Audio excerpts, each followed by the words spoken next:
ये पंचकन्या श्रृंखला का चौथा लेख है।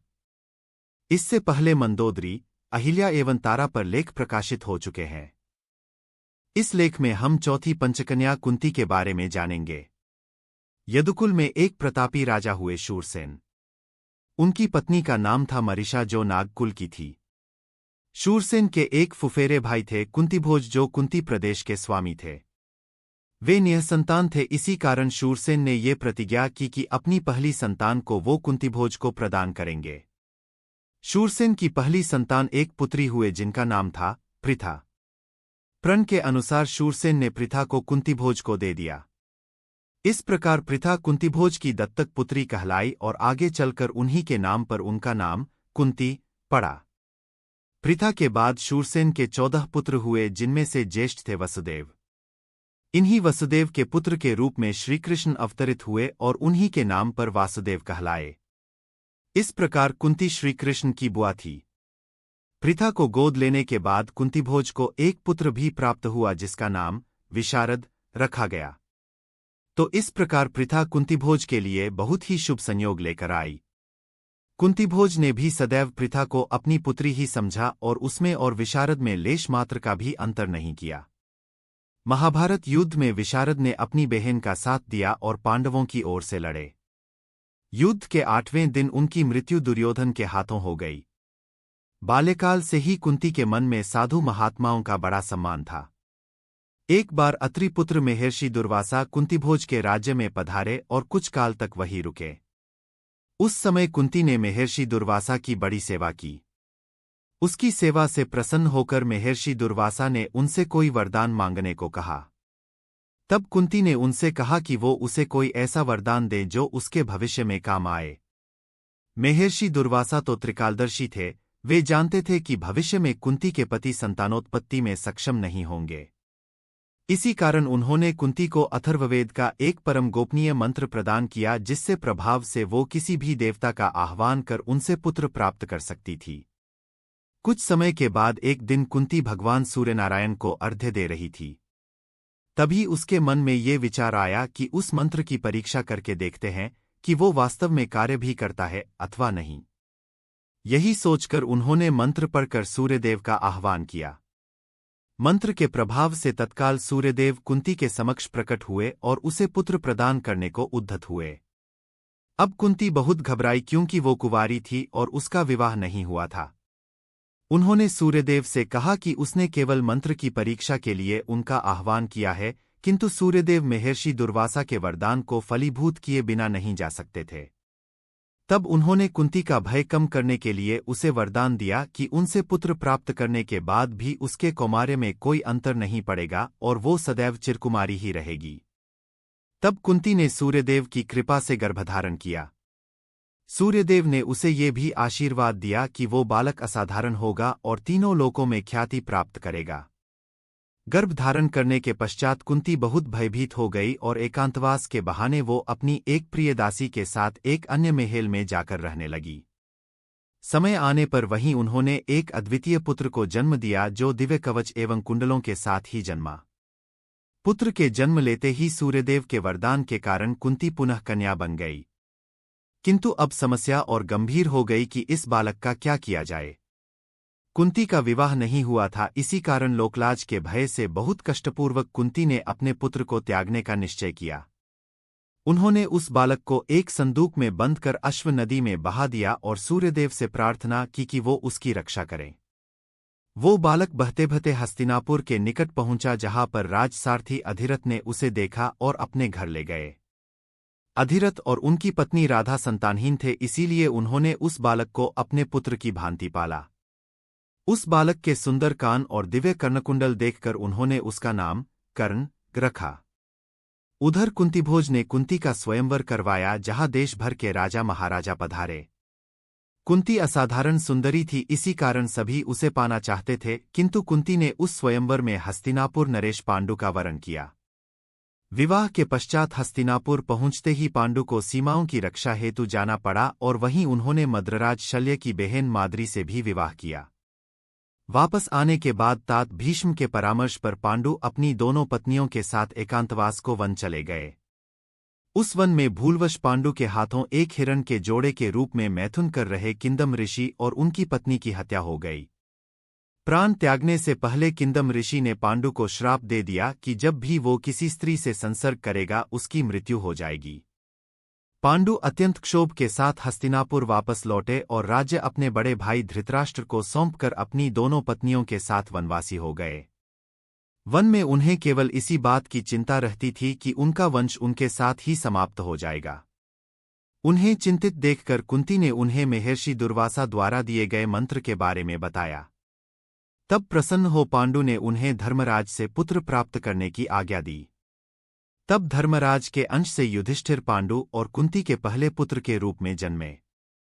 तत्पश्चात पांडु की आज्ञा से कुंती ने पवनदेव से भीम एवं देवराज इंद्र से अर्जुन को प्राप्त किया, किंतु इस पर भी पांडु का मन न भरा और उन्होंने कुंती से चौथे पुत्र की कामना की। तब कुंती ने कहा कि इस प्रकार बार बार उस मंत्र का दुरुपयोग करना महर्षि दुर्वासा के वरदान का अपमान होगा। ये सुनकर पांडु भी संतुष्ट हो गए, किंतु माद्री निःसंतान होने के कारण बहुत दुखी रहने लगी। तब कुंती ने माद्री को उस मंत्र की दीक्षा दी जिससे माद्री ने अश्विनी कुमारों नासत्य से नकुल एवं दसरा से सहदेव को पुत्र रूप में प्राप्त किया। जब युधिष्ठिर 5 वर्ष के हुए तो एक दिन वन में माद्री के साथ विहार करते हुए पांडु के मन में दैवयोग से कामभाव जागा। जैसे ही उन्होंने माद्री के साथ संसर्ग किया, ऋषि किंदम के श्राप के कारण वे तत्काल मृत्यु को प्राप्त हुए। पांडु की मृत्यु के पश्चात कुंती उनके साथ सती होने को उद्यत हुई, किंतु पश्चाताप की आग में जल रही माद्री ने स्वयं सती होने का निर्णय लिया। उन्होंने ये भी कहा कि वे उनके समान बिना भेदभाव के 5 पुत्रों को नहीं पाल सकती, इसी कारण कुंती का जीवित रहना अधिक आवश्यक है। इस प्रकार सभी पुत्रों को कुंती को सौंपकर माद्री अपने पति के साथ सती हो गई। कुंती ने जीवन में कभी भी अपने पुत्रों और माद्री के पुत्रों में कोई अंतर नहीं किया। इसके उलट उन्हें माद्रीपुत्र सहदेव ही सबसे अधिक प्रिय थे। पांडु की मृत्यु के पश्चात ऋषियों ने भीष्म को इसकी सूचना दी और तब भीष्म ने पांडु का अंतिम संस्कार कर कुंती एवं पांडवों को हस्तिनापुर बुलवा लिया। हालांकि तब तक हस्तिनापुर में शकुनी ने अपनी पैठ बहुत गहरी कर ली थी। वो लगातार दुर्योधन को पांडवों के विरुद्ध भड़कता था, जिस कारण दुर्योधन में बहुत कम आयु में ही भीम की हत्या करने का प्रयास भी किया। कुंती सब कुछ सहती हुई किसी प्रकार अपने पुत्रों का पालन करती रही। समय आने पर धृतराष्ट्र ने युधिष्ठिर को युवराज बनाया। दुर्योधन से ये सहन नहीं हुआ और उसने शकुनी के परामर्श पर कुंती एवं पांडवों को लाक्षागृह में जलाकर मार डालने की योजना बनाई। वारनावत में एक लाक्षागृह बनाया गया जहां कुंती अपने पुत्रों के साथ गई। 1 वर्ष तक वहां रहते हुए उन्हें ये पता चल गया कि ये एक लाक्षागृह है। महात्मा विदुर की सहायता से कुंती और 5 पांडव उस लाक्षागृह से निकलने में सफल हुए, किंतु जनमानस में ये बात फैल गई कि कुंती अपने सभी पुत्रों से काल को प्राप्त हो गई। लाक्षागृह से बचकर वे लोग कुछ समय के एकचक्रा नगरी में एक ब्राह्मण के यहाँ ठहरे।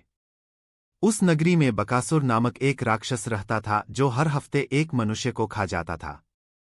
संयोग से एक दिन उसी ब्राह्मण की बारी आई, जिस कारण वे सभी विलाप करने लगे।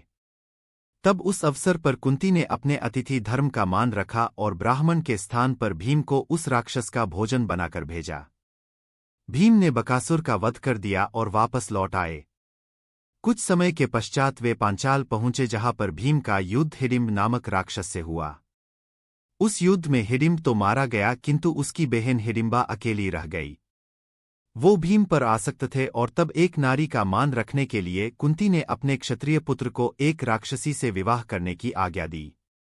आगे चलकर भीम और हिडिंबा का एक पुत्र हुआ घटोत्कच। उसी समय पांचाल नरेश द्रुपद अपनी पुत्री द्रौपदी का स्वयंवर कर रहे थे। 5 भाई उस स्वयंवर में गए और सबके असफल हो जाने के बाद अंततः अर्जुन ने स्वयंवर की प्रतियोगिता जीतकर द्रौपदी से विवाह किया। कुंती का एक नियम था कि जो कुछ भी भिक्षा पांडव लाते थे वो उनमें बराबर बांट देती थी।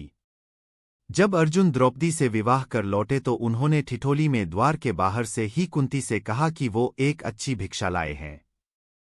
तब कुंती ने बिना देखे ही उसे 5 को बांट लेने को कहा। सभी ये सुनकर सकते में आ गए। उनका एक परिहास द्रौपदी के जीवन का श्राप बन गया। जब कुंती ने देखा कि उसके पुत्रों ने द्रौपदी को भिक्षा कहा है, तो वे बहुत दुखी हुई। आज तक उनके मुख से कभी असत्य वचन नहीं निकला था और न ही ऐसा कभी हुआ था कि उन्होंने जो आज्ञा दी हो वो पांडवों ने ना मानी हो। वे लोग बड़े धर्म संकट में पड़ गए। तब श्रीकृष्ण और महर्षि वेदव्यास ने वहां आकर द्रौपदी को पांचों पांडवों से विवाह करने को मनाया। जब हस्तिनापुर और इंद्रप्रस्थ का विभाजन हुआ तो कुंती अपने पुत्रों के साथ ही गई।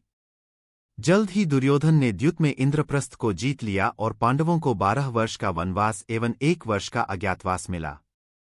अपनी वृद्धावस्था के कारण कुंती हस्तिनापुर में ही रुकी और पांडव द्रौपदी के साथ वन को चले गए। अपना वनवास समाप्त करने के बाद दुर्योधन के हठ के कारण युद्ध की ठन गई। उस समय पांडवों ने कुंती को अपने साथ चलने को कहा किंतु वे हस्तिनापुर में ही रुकी। हालांकि उन्होंने अपने पुत्रों से कहा कि वे किसी भी स्थिति में द्रौपदी के अपमान का बदला लें। जब हस्तिनापुर में सभी राजकुमारों ने अपना शक्ति प्रदर्शन किया था तब कर्ण ने उस रंगभूमि में अर्जुन को ललकारा। कर्ण के कवच और कुंडल देखकर कुंती उसे पहचान गई किंतु वो किसी से कुछ कह ना पाई और दुख से मूर्छित हो गई। कर्ण उनका पुत्र है, ये रहस्य उन्होंने युद्ध तक नहीं खोला। युद्ध में कर्ण के भाग लेने से पहले वो कर्ण से मिलने आई और उसे पांडवों की ओर युद्ध करने को प्रेरित किया। कर्ण ऐसा नहीं कर सका किंतु उसने कुंती को वचन दिया कि वो अर्जुन को छोड़कर शेष पांडवों का वध नहीं करेगा। इस प्रकार कुंती अंतिम बार कर्ण से मिलकर लौट आई। जब युद्ध में कर्ण की मृत्यु हुई तो कुंती विलाप करने लगी और तब जाकर पांडवों को इस रहस्य का पता चला। तब युधिष्ठिर ने क्रोध में आकर समस्त नारी जाति को ये श्राप दे दिया कि वो किसी भी बात को रहस्य नहीं रख सकेगी। युद्ध के समाप्त होने पर पांडवों ने हस्तिनापुर और इंद्रप्रस्थ जीत लिया। महाभारत युद्ध के पश्चात 36 वर्षों तक युधिष्ठिर ने हस्तिनापुर पर शासन किया। युद्ध के 15 वर्ष के बाद धृतराष्ट्र और गांधारी ने वानप्रस्थ लेने का निर्णय लिया। तब अपने पुत्रों का मोह न करते हुए कुंती ने भी उनके साथ जाने का निर्णय लिया ताकि वन में वे दोनों की सेवा कर सके। संजय भी उन तीनों के साथ वन में गए। वन में 3 वर्ष तक रहने के पश्चात एक दिन धृतराष्ट्र जंगल की आग में फंस गए। गांधारी ने उनका अनुसरण किया और कुंती और संजय को वहां से जाने को कहा किंतु कुंती ने अंतिम क्षण तक दोनों का साथ नहीं छोड़ा और उसी दावानल में धृतराष्ट्र और गांधारी के साथ भस्म हो गई। संजय अत्यंत दुखी हो हिमालय चले गए जहां तपस्या करते हुए उन्होंने अपने प्राण त्यागे। तब देवर्षि नारद ने युधिष्ठिर को धृतराष्ट्र, गांधारी और कुंती के अवसान की सूचना दी जिसे सुनकर वे अत्यंत दुखी हुए और उन्होंने उस वन जाकर तीनों का तर्पण किया। कुंती का जीवन एक आदर्श जीवन है। सदैव संघर्ष करने के पश्चात भी उन्होंने कभी अपना आत्मबल नहीं खोया। उनके समान कर्मठ स्त्री का उदाहरण हमारे धर्म में बहुत कम ही देखने को मिलता है। पंचकन्या के रूप में वे सदैव प्रातः स्मरणीय हैं।